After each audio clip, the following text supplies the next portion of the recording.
જોયા, કન્સ્ટ્રક્શન ક્યાં જોયા? 3 જોયા, એન્ડ, બટ અને ઓર.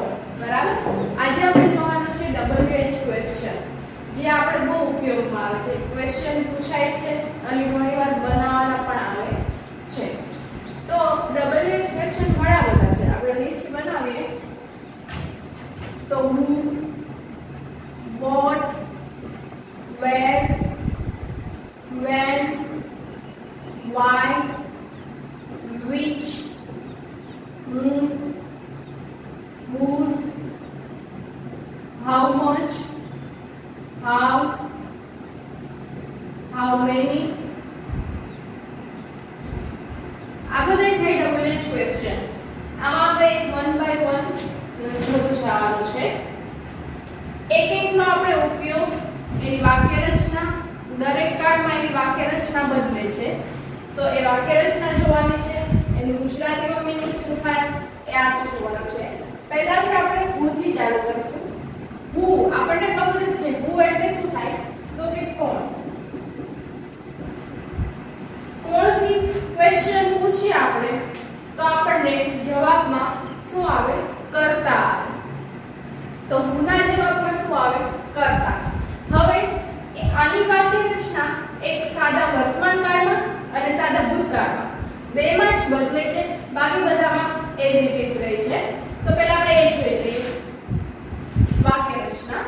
પહેલી તો કે who પ્લસ be s કે es વાળું વર્બ કેવું રૂપ આવશે? કાં તો s વાળું કાં તો es વાળું, plus object plus other word plus question mark. પછી બીજી છે who plus be2 plus object plus other word plus question mark. એના પછી છે who પ્લસ to be નું રૂપ plus verb plus other word plus object plus question mark. ચોથી છે who પ્લસ to be નું રૂપ plus object plus other word plus question. પહેલાને જોઈએ. પહેલું છે, હવે WH ક્વેશ્ચન આપણે જોઈએ એ પહેલા આપણને બધા દરેક કાળ ઓળખતા આવડવો જોઈએ. આપણે પ્રશ્ન બનાવતા પહેલા સેન્ટેન્સને જોવાનું કે તે કયા ટેન્સમાં છે. તો પહેલા આ ચાલુ કરતા પહેલા તમારે બધા કાર્ડ એકવાર રિવાઇઝ કરી લેવાના. પહેલા જોઈએ who પ્લસ વર્બનું s કે es. હવે s કે es આવે એટલે આપણા મગજમાં તરત જ લાઈટ થવી જોઈએ કે s કે es ક્યારે વપરાય. તો કે s અને es એ કયા કાળમાં વપરાય? સાદા વર્તમાન કાળમાં. તો પહેલી વાક્ય રચના કોના માટે થઈ? સાદા વર્તમાન કાળ માટે. પ્લસ ઓબ્જેક્ટ એટલે કે કર્મ plus other word plus question mark. પછી બીજું છે who પ્લસ v2 ભૂતકાળનું રૂપ.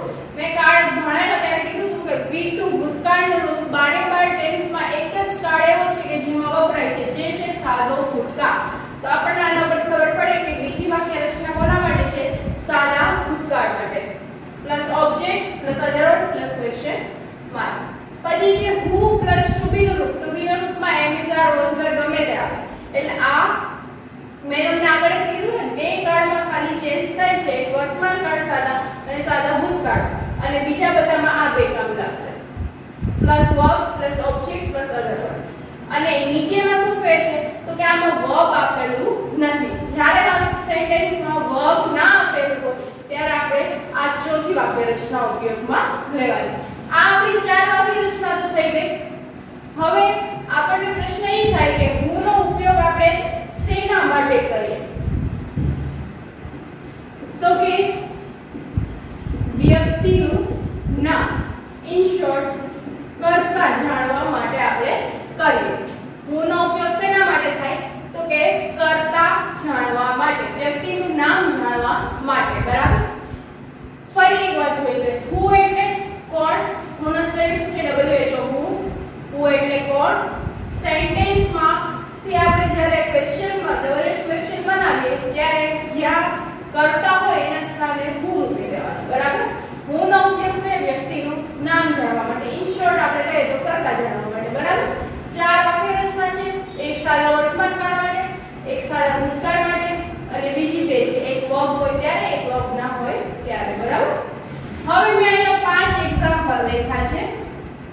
પહેલા આપણે આમાં જોઈએ કે કયું સેન્ટેન્સ કયા ટેન્સનું છે. પહેલાથી જોતા જાય. Mister Dave is our principal. તો ફરીથી આપણે કાર્ડ યાદ કરવાના કે પહેલું સેન્ટેન્સ કયા ટેન્સનું છે.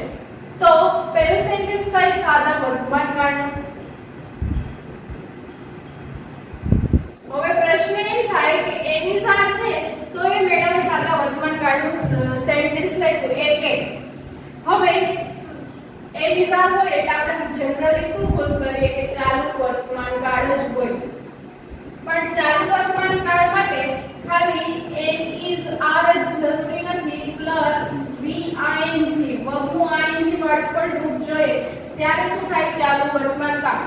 જ્યારે આમાં એવું કશું આવ્યું છે નહીં એટલે આ સેન્ટેન્સ કેવી થશે સાદા વર્તમાન કાળ.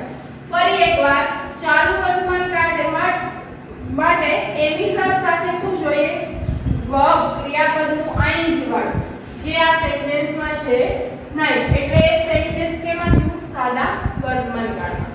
હવે આપણને કેમ ખબર પડે કે આ ટેન્સ કયા ટેન્સનું છે. એક તો આપણી પાસે હેલ્પિંગ વર્બ હોય અથવા તો ક્રિયાપદનું કઈ રૂપ છે ઈ હોય અને એક હોય અન્ય શબ્દો એના ઉપરથી આપણને ખબર પડે. બીજું છે ફાધર કેમ હોમ યસ્ટરડે.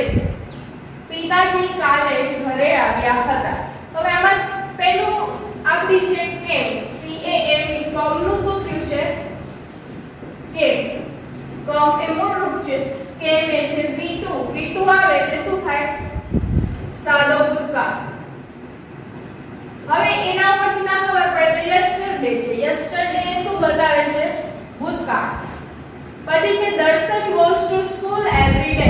હવે એવરી ડે પાછળ આવી ગયું એટલે આપણને ખબર પડી છે કયો કાળ છે સાદો વર્તમાન કાળ. એના ઉપરથી ના ખબર પડે તો અહીંયા ક્રિયાપદની પાછળ s અહીંયા ગોઝ છે o છે એટલે શું લાગ્યું છે es લાગ્યું છે બરાબર. Mister Verma attending the meeting. ed વાળું છે ક્રિયાપદનું બીજું રૂપ એટલે શું થયું સાદો ભૂતકાળ. પછી છે અંકિત has 100 rupees. have વાળું છે પરંતુ અહીંયા એક ધ્યાન રાખવાનું આપણી પાસે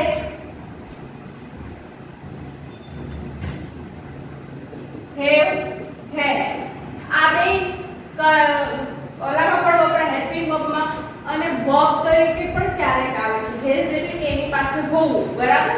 તો એ વસ્તુ ધ્યાનમાં રાખીને ચાલવાનું. આ કયો કાળ થઈ ગયો પૂર્ણ વર્તમાન કાળ. હવે ફરી એકવાર જોઈએ જો સાદો વર્તમાન કાળ હોય તો શું હોય તો કે ક્રિયાપદની પાછળ s કે es લાગે. પછી ભૂતકાળ હોય સાદો ત્યારે શું લાગે તો કે ક્રિયાપદનું બીજું રૂપ. પછી ભવિષ્યકાળ હોય તો will shall એ તો ખબર પડી જાય. ચાલુ વર્તમાન કાળ હોય ત્યારે શું લાગે એનું જ અને ક્રિયાપદનું ing. ચાલુ ભૂતકાળ હોય ત્યારે was were અને ing. એવી રીતે ચાલુ ભવિષ્યકાળ હોય ત્યારે will shall plus be અને ing લાગે. પછી પૂર્ણ વર્તમાન કાળ આવે એમાં શું આવે have has plus v3 ભૂતકૃદંત. એમ પૂર્ણ ભૂતકાળ હોય ત્યારે had આવે અને પૂર્ણ ભવિષ્યકાળ હોય ત્યારે તો કે will shall plus have બરાબર. આ થઈ ગયું. હવે આપણે જોવાનું છે કે આમાંથી આપણે w એટલે કે who વાળું વાક્ય કેમ બને. તો કાઈ કરવાનું નથી આપણને who ના ઉપયોગથી શું મળે વ્યક્તિનું નામ. તો આમાંથી આપણે કર્તા કાઢી નાખવાનું. ઘણીવાર સેન્ટેન્સમાં બે કર્તા હોય જેવી રીતે પહેલું mister Dave is our principal. તો મિસ્ટર દવે કર્તા થયો અને અવર પ્રિન્સિપાલ કર્તા થયો. તો બીજો કર્તા હોય કેવો હોય ગૌણ હોય એને કેની જગ્યાએ લઈ લેવાનું ઓબ્જેક્ટની જગ્યાએ બરાબર. તો પહેલા શું થશે મિસ્ટર દવે કર્તા છે એને નીકાળી અને આપણે શું મૂકવાનું who. તો who is our principal question mark. અહીંયા જો ટુ બી ના રૂટ વાળું પણ આમાં વર્બ આપેલું નથી ક્રિયાપદ આપેલું છે નહીં એટલે કઈ વપરાશે ચોથી વાક્ય રચના. who ટુ બી ના રૂપ તરીકે આપણે is લીધું ઓબ્જેક્ટ અવર પ્રિન્સિપાલ અધરવર્ડ છે નહીં, બરાબર. એના પછીમાં શું નીકળશે તો કે ફાધર કરતા છે, પછી છે દર્શન એટલે દર્શન નીકળી જશે, આમાંથી ફાધર નીકળી જશે, આમાંથી શું નીકળશે મિસ્ટર વર્મા નીકળી જશે, આમાંથી તો કે અંકિત નીકળી જશે. અથવા તો આપણે ગુજરાતી કરી અને શું કરી લેવાનું કોણથી ક્વેશ્ચન પૂછી લેવાનું. જો આમાં શું થાય છે ફાધર કેમ હોમ યસ્ટરડે, કાલે આપણે પહેલા ગુજરાતી કરીએ કે પિતાજી કાલે ઘરે આવ્યા હતા. તો હવે ગુજરાતીમાં ક્વેશ્ચન પૂછીએ તો શું થાય કે કાલે કોણ ઘરે આવ્યું હતું, તો જવાબમાં શું મળે પિતાજી. તો એ જે જવાબ મળે એ આપણે સેન્ટેન્સમાંથી કાઢી નાખવાનું. એ રીતમાં દર્શન goes to school every day, દર્શન દરરોજ સ્કૂલે જાય છે. હવે ક્વેશ્ચન પૂછીએ તો શું થાય કે કોણ દરરોજ સ્કૂલે જાય છે, જવાબમાં શું પડે દર્શન, તો દર્શનને કાઢી નાખવાનું. પછી જે mister Verma attended the meeting, mister Varma એ મીટિંગ લેશે, તો કોણ મીટિંગ લેશે, તો જવાબમાં શું આવે mister Varma. Ankit has 100 rupees, Ankit પાસે 100 રૂપિયા છે. કોની પાસે 100 રૂપિયા છે તો કે અંકિત પાસે, તો અંકિતને કાઢી નાખવાનું. ચલો અહીંયા બનાવીએ તો ફાધર ને ની કાઢીને હુ, હવે ભૂતકાળ વાળું છે તો ભૂતકાળની વાક્ય રચના જોવાની. હુ પ્લસ V2, V2 કયું છે કેમ, પછી ઓબ્જેક્ટ અધર word home yesterday question mark થઈ ગયું. એવી રીતે ત્રીજામાં દર્શન goes to school every day, હવે આ કયું છે સાદા વર્તમાન કાળનું es અને everyday. એના માટે પહેલી વાક્ય રચના તો કે પહેલા who છે પ્લસ ક્રિયાપદ s ને es વાળું goes છે, goes to object plus other word school every day question mark થઈ ગયું. હવે mister Verma attended the meeting, તો આ કયું છે ભૂતકાળનું બીજી વાક્ય રચના who પ્લસ V2 ઓબ્જેક્ટ અને અધર વર્ડ ક્વેશ્ચન માર્ક, બરાબર. અંકિત has 100 રૂપીસ, તો આમાં કયું થશે તો કે આ ચોથી તો કે who has 100 rupees question mark, બરાબર. અહીંયા આપણું who પતી ગયું. જોઈ લઈએ ફરી એકવાર. બેમાં વાક્ય રચના ચેન્જ થઈ છે, એક સાદા વર્તમાન કાળમાં અને એક સાદા ભૂતકાળમાં. સાદા વર્તમાન કાળમાં ક્રિયાપદ s ને es વાળું મૂકીને જેમ હતું એમ વાક્યનું ટર્ન, સાદા ભૂતકાળમાં V2 વાળું રાખવાનું. ટૂંકમાં આપણે યાદ રાખવું હોય ને હાઉ શોર્ટમાં તો આગળ જે કરતા હોય એને કાઢી who મૂકી વાક્ય જેમ હતું એમ લખી નાખવાનું, પાછળ ક્વેશ્ચન માર્ક મૂકી દેવાનું, એટલે who વાળું વાક્ય બની ગયું, બરાબર. પછી who plus to be plus verb plus other word plus question mark, બરાબર. અને બીજામાં verb છે નહીં. હવે એનો ઉપયોગ શું થાય તો કે વ્યક્તિનું નામ જાણવા માટે, બાકી આવા who માં કઈ છે નહીં, બરાબર.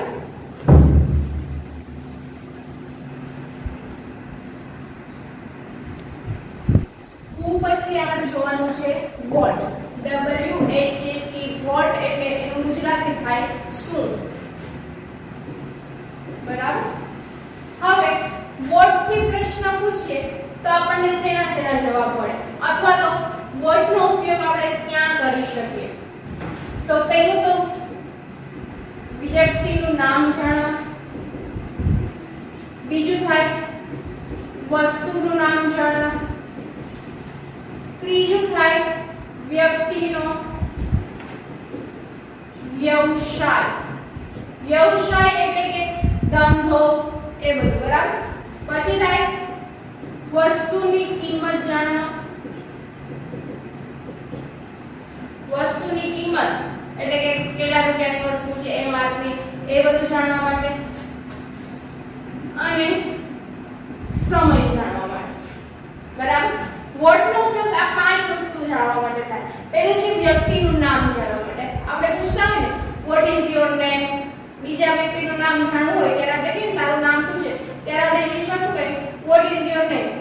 એના પડોશીનું નામ જાણવું હોય ત્યારે આપણે શું કહીએ? What is your neighbours name? ત્યારે નેમ પછી એપોસ્ટ્રોફી એસ લાગશે. વોટ ઇઝ યોર નેબર્સ પાછળ શું લાગશે? નેમ. એટલે કે નેમ ની આગળ એપોસ્ટ્રોફી એસ લાગે. પછી આપણે પૂછવું હોય કે what is your sister's name? તો સિસ્ટર ની પાછળ પણ શું લાગશે? Apostrophe S. બરાબર? એમ તો ખબર ને એનો મતલબ શું થાય? નોનનું નામ. બરાબર? પછી જે વસ્તુનું નામમાં બેઝિકલી પાછળ શું લાગે? ધીસ ને ધેટ. આપણે કહેવાય ને વોટ ઇઝ ધીસ અથવા તો વોટ ઇઝ ધેટ. બરાબર? એ રીતે. પછી વ્યક્તિનો વ્યવસાય એટલે કે એનો હોદ્દો. એક્ઝામ્પલ કોઈ ટીચર છે તો આપણે પૂછીએ ને કે વોટ ઇઝ મનોજ? મનોજ શું છે? બરાબર? પછી કિંમત જાણવા માટે કોઈ વસ્તુની કિંમત આપણે જાણવી હોય ત્યારે પણ વોટ નો ઉપયોગ કરીએ. અને સમય જાણવા માટે વોટ ઇઝ ધ ટાઈમ? અત્યારે સમય શું થયો છે? બરાબર? હવે આની વાક્ય રચના જોવાની છે આપણે. તો શું થાય? તો કે વોટ. હવે હુંમાં આપણે 4 વાક્ય રચના જોઈ હતી. આમાં એક જ વાક્ય રચના છે. કેમ કે એમાં સાદા વર્તમાન કાળમાં અને સાદા ભૂતકાળમાં વાક્ય રચના અલગ પડતી હતી. પણ આમાં એવું છે નહીં. વોટ પ્લસ શ્રુતિનું રૂપ plus subject plus verb plus object plus other word plus question mark. આવી રીતે વોટ ની વાક્ય રચના બને. વોટ પછી તરત જ શ્રુતિનું રૂપ મૂકવાનું. હવે આપણે પ્રશ્ન એ થાય કે સાદો વર્તમાન કાળ હોય અથવા તો સાદો ભૂતકાળ હોય તો એમાં તો ટુબીનું રૂપ આપ્યું હોય નહીં. એટલે કે હકાર વાક્યમાં ટુબીનું રૂપ આપ્યું હોય નહીં. તો ત્યારે આપણે શું કરવાનું? તો કે સાદા વર્તમાન કાળમાં આપણે ડુ અથવા તો ડન મૂકવાનું. જ્યારે સાદા ભૂતકાળમાં આપણે શું મૂકવાનું? તો કે ડીડ. બરાબર? આ બે વસ્તુ ધ્યાનમાં રાખવાની. બાકી બીજું કઈ આવે છે નહીં. ચાલુ વર્તમાન કાળ હોય તો ટુ બી ના રૂપની જગ્યાએ શું આવશે? એમ ઇઝ આ. ભૂતકાળ હોય તો વોઝ વેર. પૂર્ણકાળ હોય તો હેવ હેઝ હેડ. ભવિષ્ય હોય તો વિલ શેલ. બરાબર? ટેન્સ આપણને આવડવા જરૂરી છે. હવે જોઈએ આ કયા ટેન્સમાં છે. પહેલું વાક્ય છે Manoj was the teacher. Was છે પણ હું અહીંયા લખીશ સાદો ભૂતકાળ. હવે પ્રશ્ન થાય કેમ? તો કે આગળ આપણે સાદા વર્તમાન કાળમાં આવું સેમ જોયું હતું. અહીંયા વોઝ છે આપણને એમ થાય કે ચાલુ ભૂતકાળ છે પણ ચાલુ ભૂતકાળ માટે આપણે શું જોઈએ? Was wear plus ing. ક્રિયાપદનું ing વાળું જો આમાં ing વાળું છે નહીં એટલે શું થાય? સાદો ભૂતકાળ.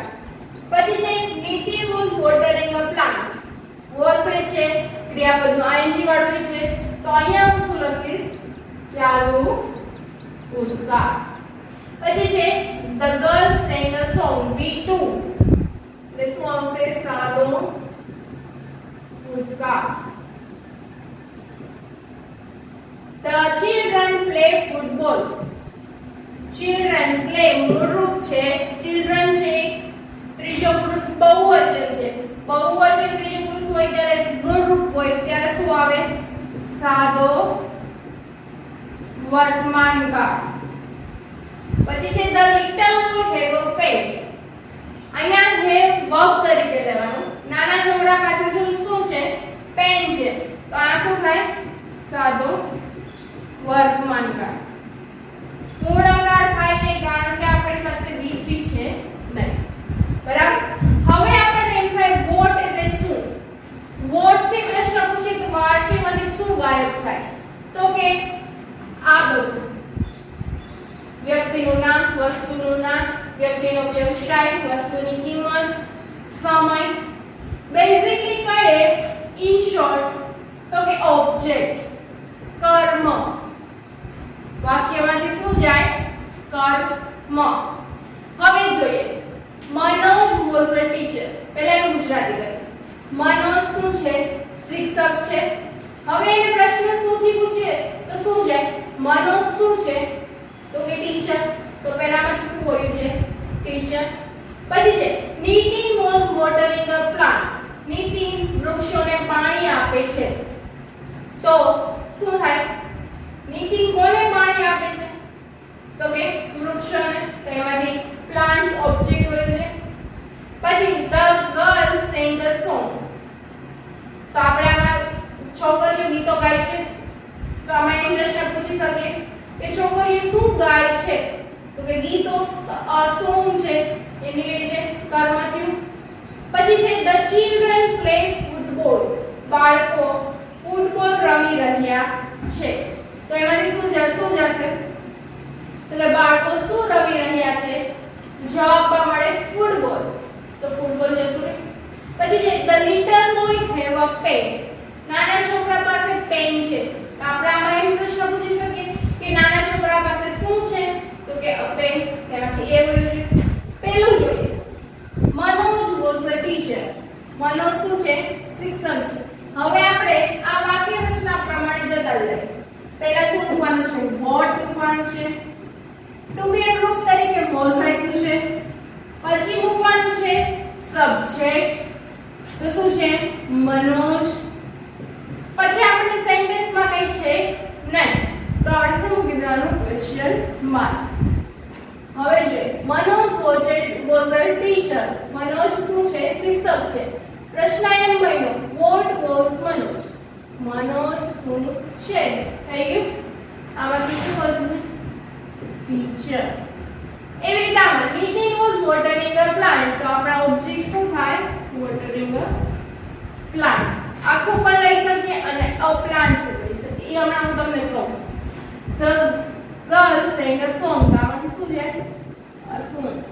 પછી the children play football. Basically આપણને ઓબ્જેક્ટ કોની પછી મળશે? તો કે વર્બ પછી, ક્રિયાપદ પછી. બરાબર? The little boy have a pen. હવે અહીંયા જોઈએ પહેલા આપણે સેન્ટેન્સ બનાવીએ વાક્ય રચના પ્રમાણે. તો પહેલા વોટ મૂકવાનું છે. પછી મૂકવાનું છે ટુ બી નું રૂપ. પછી સબ્જેક્ટ મૂકવાનું છે. હવે અહીંયા આમ પણ લખી શકીએ watering question mark. What was Nitin watering.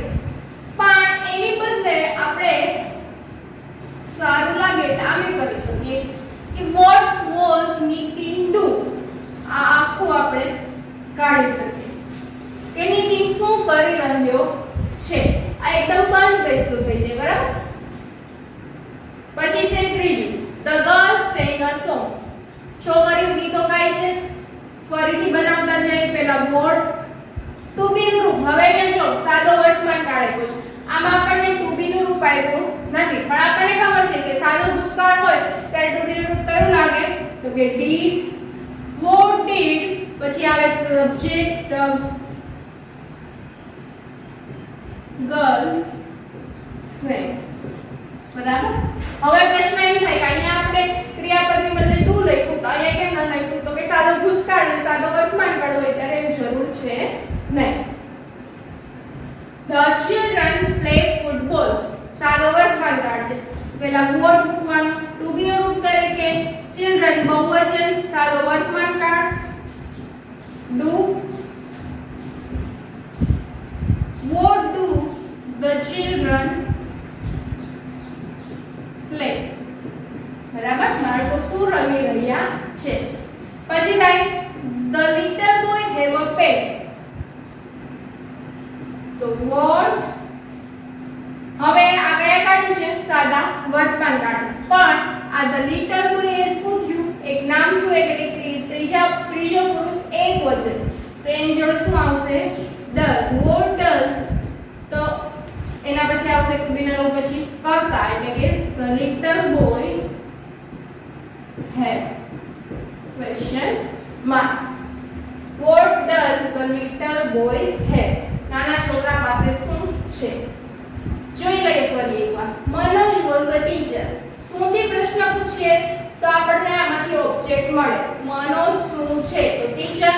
તો આપણે વાક્ય રચના પ્રમાણે ગયા તો પહેલા વોટ મૂક્યું, પછી ટુ બી નું રૂપ was મૂક્યું, પછી સબ્જેક્ટ મૂક્યું. એના પછી વાક્યમાં આપણને કંઈ આપેલું નથી એટલે ડાયરેક્ટ ક્વેશ્ચન માર્ક મૂક્યો. પછી બીજું છે Nitin was watering a plant. બરાબર? નીતિન શું કરી રહ્યો છે? જ્યારે ચાલુ કાળ હોય ત્યારે આ જે ક્રિયાપદ અને કર્મ છે એકબીજા સાથે જોડાયેલા હોય એટલે એ આપણે આખું કાઢી નાખીએ. નીતિન શું કરી રહ્યો છે? તો કે what was Nitin do? બરાબર. The girl sang a song. છોકરીઓ ગીતો ગાય છે. છોકરીઓ શું ગાય છે? તો કે આ ગીતો a song આપણને વાક્યમાંથી એ નીકળી ગયું. આની પ્રમાણે છે તો what પ્લસ ડૂબીનું રૂપ મૂકવાનું છે. સાદો ભૂતકાળ છે. સેન્ટેન્સમાં આપ્યું નથી પણ આપણને ખબર છે કે પ્રશ્નાર્થ વાક્યમાં શું વપરાય? did. The girl sang. એ રીતે સાદા વર્તમાન કાળનો પણ એમ જ લાગુ પડે. The children play football. બાળકો શું રમી રહ્યા છે? ફૂટબોલ. તો વાક્યમાંથી ફૂટબોલ નીકળી જશે. What ડૂબીનું રૂપ ડૂબીનું કારણ કે ત્રીજો પુરુષ બહુવચન. The children play. The little boy have a pen. નાના છોકરા પાસે શું છે? પેન છે. તો પેન નીકળી જશે. What હવે અહીંયા ત્રીજું પુરુષ એકવચન છે એટલે આપણે does લીધું. The little boy have. બરાબર. ફરી એક વાર જોઈએ what એટલે શું? શુંથી ક્વેશ્ચન પૂછીએ એટલે આપણને વાક્યમાંથી ઓબ્જેક્ટ મળે. ઓબ્જેક્ટ what થી ક્વેશ્ચન હોય ત્યારે વાક્યમાં ઓબ્જેક્ટ હોય નહીં. ઓબ્જેક્ટ તરીકે વ્યક્તિનું નામ હોઈ શકે, વસ્તુનું નામ હોઈ શકે, વ્યક્તિનો વ્યવસાય હોઈ શકે, વસ્તુની કિંમત હોઈ શકે કે પછી સમય પણ હોઈ શકે. બરાબર. વાક્યની રચના છે what પ્લસ to be નું plus subject plus verb plus object plus other word plus question mark. આજે આપણે બે જોયા, એક what અને એક who. બરાબર. એની પ્રેક્ટિસ કરવાની.